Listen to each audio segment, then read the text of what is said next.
बाबा पजल ढार लेना तू छोरी कुंवर की सब गे। Presented by Arulia recording studio. दुल्हा मिल तो तोरा अब है बड़ी सब गे छोरी सब सुन ले। दुल्हा मिल तो तोरा अब है बड़ी सब गे भोला पजल ढार लेना तू छोरी कुंवर की सब गे। बाबा पजल ढार लेना तू छोरी कुंवर की सब गे। बाबा पजल ढार लेना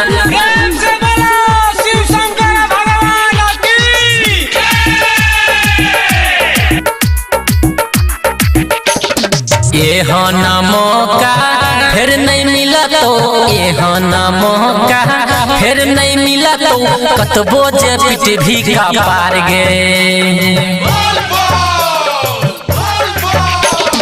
ये ना मौका फिर नहीं मिला तो कतबो जे पिट भी का पार गे।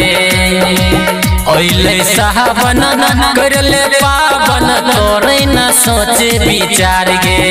भाग खिल तो तोहर सुन छोरी सब गे भोला पजल ढार लेना तू छोरी कुंवर की सब गे। भोला पजल ढार लेना तू छोरी कुंवर की सब गे।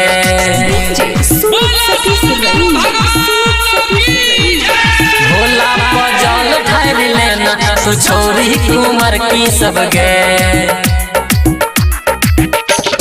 भोला के गिरबा होई तो जखन है भोला के गिरबा होई तो जखन है किस्मत जैतो हो भूल गे। भोला के गिरबा होई तो जखन है किस्मत जैतो हो भूल गे। जल ढरल फल मंगल तोरे न ऐसा न भूल गे। अनिल संगे सिकंदर कहै छोगे भोला पजल ढार लेना तू छोरी कुंवर की सब गे। बाबा पजल ढार लेना तू छोरी कुंवर की सब गे। Presented by Arulia recording studio.